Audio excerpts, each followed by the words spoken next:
Сега отново снимаме, този път сме в зоната на Nokia с този от Nokia, който ще ни покаже всъщност какво правят хората от Nokia. Тест в ниско осветено помещение или по-скоро тест на камерата на Carl Zeiss при ниска осветеност. Ние поискахме допълнително, ако може да направим сравнение с Sony Xperia Z, флагмана на Sony, който те представиха. И така, Nokia Lumia 920. Ето я Nokia Lumia 920 от Nokia. So, what we basically do here? The first thing you wanted to show us there. I'll turn on my camera. Simply, let's have you go first. So basically, try to get your phone and cover this whole area so that there's no light going in. So ensure that you have your lens going through here. Oh, that's quite close. Yeah. So, yeah, cover the area as much as possible and capture an image.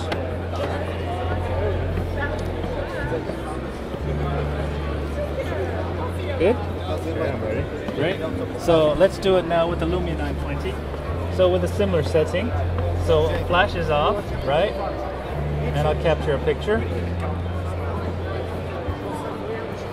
And let's see the comparison. Let's hold it up.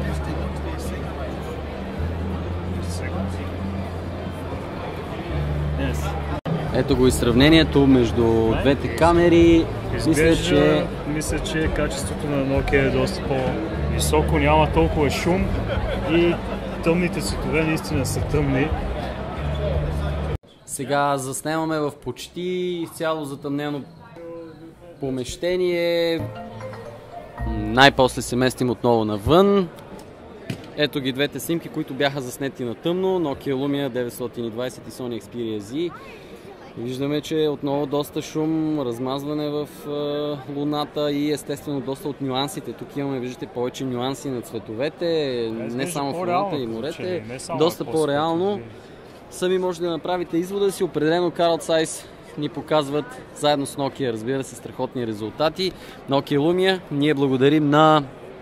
Sorry, we did... Savanara. Savanara. Thank you so much. No problem. For being with us. I'm happy to show this.